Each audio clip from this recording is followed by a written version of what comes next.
Hello, everybody. Welcome to week 4. We're now turning our attention to political science and what it has to offer to our conversations about justice.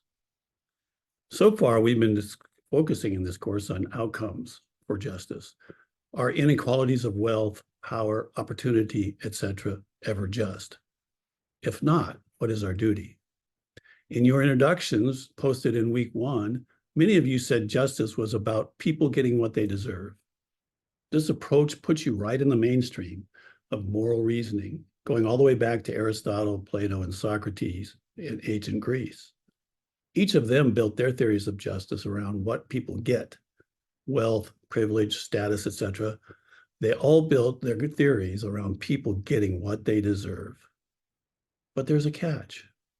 Neither the ancient Greek philosophers nor you modern students could agree on what makes a person deserving. Let's use grading as an example. Most of you will say, and I will agree, students should get the grades they deserve. But what do we mean by what they deserve? Some ancient Greeks thought people deserved different outcomes based on their social status. But I doubt very many Americans would think students from the best families deserve to get the best grades. Maybe everybody should get equal grades. Most of you will reject this option, but it's not easy to say why. Isn't every person a child of God, of equal value, and equally deserving of good things in their lives? Maybe grades should be about what a person contributes to class. We could give the best grades to those who write the longest essays. Or maybe it should be for the people who work hardest. Then we could give the best grades to the people who, on our video monitors as we're watching you study, are working the hardest. Or should grades reflect how much someone has learned in the class? We could measure what you learned coming in and measure what you have learned going out and give the best grades to the people who've learned the most. Maybe the students who master the most of the material in class get the best grades, even if they already knew it when they started the class. There's even one more idea. Every year I get someone in my office pleading for a better grade because they need it. What if a student really does need, say, a B to keep a scholarship, or a D to avoid flunking out? Or even that A- student who needs an A so she can get into Yale Law School instead of having to settle for, say, University of Michigan. Should we give them what they need? Or maybe give them extra chances that other people don't get? Tim Keller says people who most need help are the ones who most deserve it. He says this is God's position, and he sure lines up the biblical evidence. Would Keller extend this approach to grades? It would be interesting and fruitful to see if you can work out what grading outcomes Keller would endorse, and do the same for a libertarian, a Rawlsian liberal, a utilitarian, or even a postmodernist. But that would also be a good exercise as a review, mostly because this week we are going to look at a different dimension of justice than what we get. It's going to be procedural justice, how we're treated. Instead of focusing on the fairness of outcomes, questions of procedural justice focus on how the outcomes came about. So how should we decide which standard to use for our grading? Who should participate in that decision? Who should actually make the decision? Those are procedural justice questions. So also are questions like this. What if a student thought an assignment or a grade was unfair? Is there a fair way for the student to raise this issue? And if she can support her claim, get a remedy?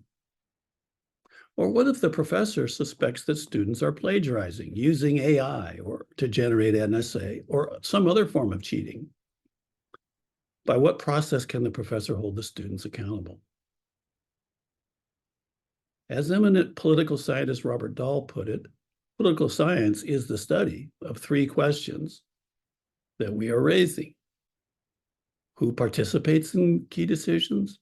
Who actually makes the decisions? And then who benefits? The who benefits part is really mostly about outcomes. But the other 2 questions, who participates and who decides, are questions about process. that is procedural justice.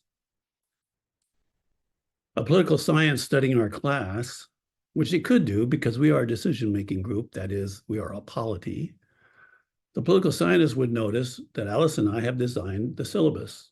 We made a lot of decisions in that design, including how grades will be determined, all without participation from any students. And yet, you students just accept the decisions. A political scientist wants to know, why do you do that?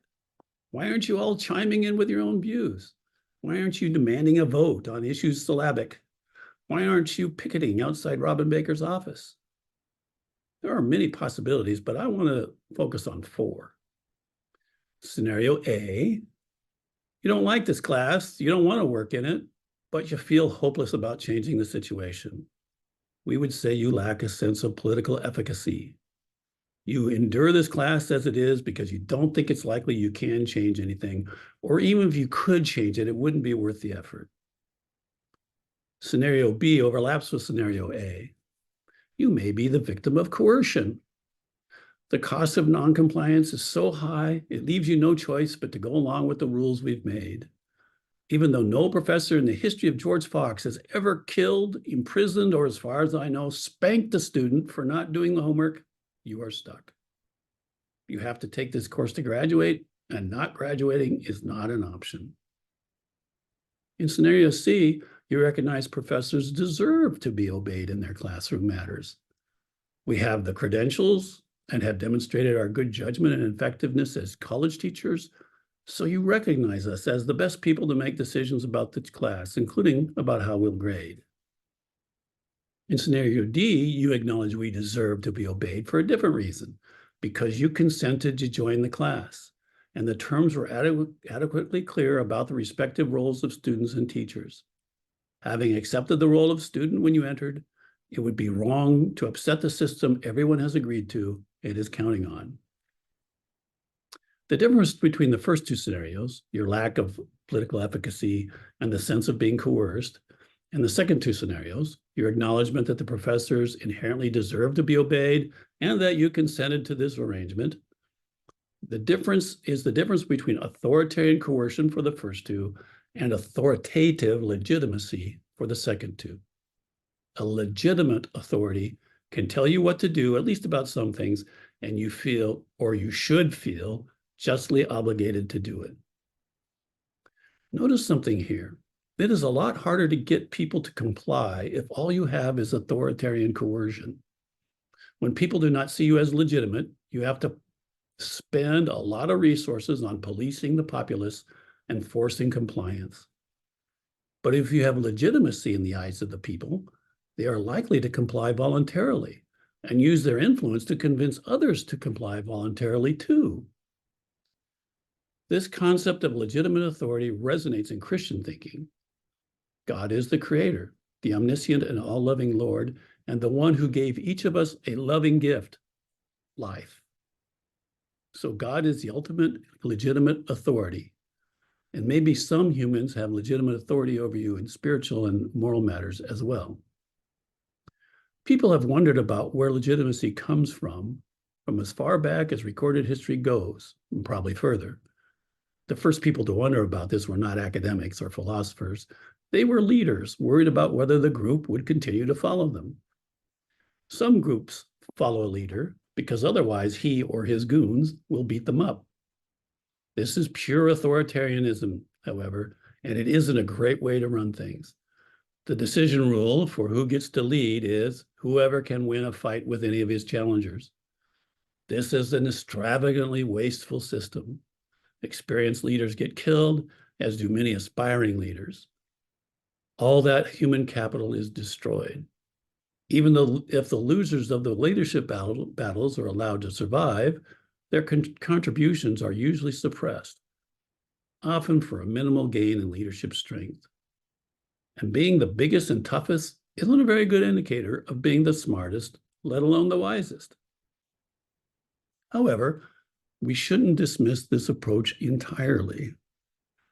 Thomas Hobbes lived through the English Civil War in the 1640s and 1650s. You remember when Parliament under the leadership of Oliver Cromwell dethroned and executed Charles I, and then ruled as a sort of dictatorship until Cromwell died. His son Richard took over, but proved to be unable to keep Charles II from regaining the throne. Hobbes, observing the chaos of those times, concluded almost anything was preferable to anarchy and civil war. He wrote a book entitled Leviathan, in which he pointed out how anarchy, where no one has an effective monopoly on lethal force, leads to all kinds of insecurity in daily life. You can expect your neighbors to steal your crops just before they ripen. You need armed guards to protect your possessions, but you'll find there's nothing to prevent them from killing you when they see some advantage in it. Hobbes sums it up this way. Anarchy results in the war of all against all, in which the life of man is solitary, nasty, poor, brutish, and short. What a great phrase. Solitary, nasty, poor, brutish, and short. If anyone is able to dominate such a society to the extent that they can suppress gang warfare and pure robbery amongst the citizens, Hobbes says that person deserves to be obeyed. They are legitimate just because they have ended anarchy and replaced it with something better, public order. Might, employed effectively and successfully, really does make right, according to Hobbes. In Hobbes's day, though, European kings were not content to rest their authority on their success at suppressing rivals, for all the reasons we've already mentioned above about the survival of the fittest and leadership taking over by force. So they claim God gave them authority. To support this claim, monarchs often ask local bishops or even the Pope to crown them as a way of demonstrating God's approval of their ascension to the throne. However, the idea of divine right of kings kind of crumbled when people noticed how many of these monarchs stole their thrones from the previous occupants. And it didn't help that many of these supposedly God-ordained monarchs were foolish or corrupt or predatory. Sometimes conditions under their rule were not much better than anarchy. John Locke, a generation younger than Hobbes, also lived through the English Civil War. Locke took a different approach to deciding what made authority legitimate. He imagined people living in what he called a state of nature, in which there was no one with the right to tell other people what to do. The result would be anarchy, similar to what Hobbes described. Locke thought people in the state of nature would not wait for some strong man to impose order. Instead, they would agree to pool resources to create a government to which they would delegate some of their right to run their own lives.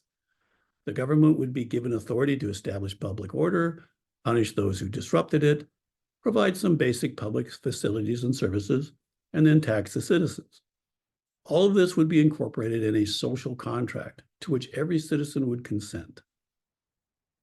Thus, governmental authority would be created by mutual agreement of the people. That agreement and the continuing operation of the government for the benefit of the people would create a legitimate basis for the authority to rule. The government would be just because it would have been created legitimately. This was all hypothetical in Locke's mind, since he had no record of any people actually moving from anarchy to a functioning government by mutual consent amongst the citizens. But Locke's ideas were popular in America 70 years later, when our revolution was brewing. The delegates to the Continental Congress representing, well, some of the people, not the Native Americans or those who were enslaved, and not including any women in the Congress, but still they adopted the Declaration of Independence with some remarkable language, starting with the proposition that all men are created equal and are equally endowed by their Creator with inalienable rights of life, liberty, and the pursuit of happiness. The Declaration outlines the many ways the Americans felt George III and the Parliament had left them in a state of tyranny. Any legitimate authority the Crown and Parliament once had over their American colonists had evaporated, according to the Americans, because A, Americans had not consented to being governed this way and had no voice in it, and B, the Crown and Parliament's actions threatened to reduce the colonists to an existence barely better than anarchy. With the British offering neither consent nor participation, nor protection against misery. The colonists had the right, and they said the duty, to set up a government of their own by creating a new social contract. The first version of the new contract, the Articles of Confederation, didn't work to guarantee domestic tranquility, so delegates met again in 1787 to write the Constitution. If you want to know more about this process, I encourage you to watch Dr. Mark Hall's lecture on America's constitutional order, available, although not required, among this week's resources. The Constitution ranks pretty highly amongst humanity's real social contracts, but it hasn't been perfect. The Bill of Rights was among the first items of business in the new Congress to fix some flaws, and those 10 amendments were quickly ratified. But there were still crucial flaws. A flurry of amendments adopted just after the Civil War, Amendments 13, 14, and 15, improved things quite a bit. The 13th Amendment banned slavery. The 14th Amendment guaranteed every person in the country would have equal protection of the law and due process under the law. And the 15th Amendment promised all male citizens, regardless of race, the right to vote. Having equal protection of the law could be seen as an outcome guarantee, I guess, but the outcome it guarantees is equal treatment.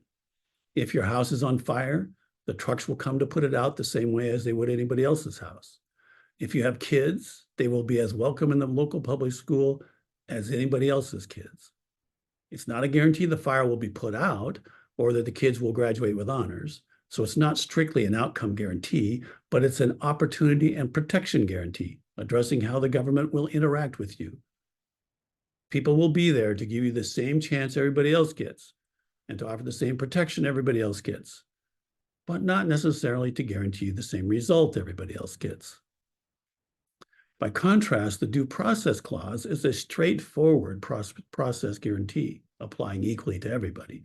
If you are accused of a crime, you get the same right to confront witnesses and cross-examine them, introduce your own evidence, make your own arguments, etc., in front of an impartial fact finder, a jury of your peers in the most important cases. If the government wants to take your property for some public use, you get the same right to demand a fair market price as everybody else does.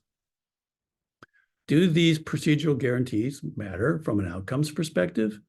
Sure, some of them do. For example, they're intended to help decide court cases with better, less biased information, which makes the outcome more fair.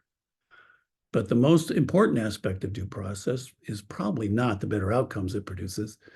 It may be the recognition it extends to the participants. They are all equal in the eyes of the law. The government is there for them all the same way. The due process guarantee maximizes the probability that even the losing party in a case will feel the process is fair, giving them a chance to present their side and be heard. So the due process guarantee is critical in creating and sustaining our government's legitimacy, that our country is trying to embody the values articulated in the Bill of Rights and the Declaration of Independence. So I'm about ready to conclude this lecture, but before I do, there's something I want you to think about this week as preparation for next week. I want you to imagine that I conquer Oregon, non-violently, of course, and become dictator. I abolish the state legislature and make all the laws by myself. Don't worry, my laws will be great. I appoint all the local officials. They're all going to be good at their jobs with remarkably low levels of corruption. I make myself the Oregon Supreme Court Justice, sending all 7 current justices into their comfortable retirements. Homelessness ends, crime falls to record low levels, schools improve, markets flourish, unemployment drops, forest fires are fewer and smaller, the price of pumpkin pie chai goes down. Every one of Tim Keller's dreams comes true in Oregon. But we go 50 years without an election. My eldest child, my daughter, proves to be at least my equal as an enlightened despot, which, hey, she might. Would Oregon be a more just place? If it's not more just, why not? If it would be more just if I took over and ran things and made things better all by my own lonesome, should Jesus have made himself king over the entire world? He'd definitely make a better benevolent dictator than I would be. Why didn't he take over 2,000 years ago? Why doesn't he take over now? We'll talk about that next week. Have a great week.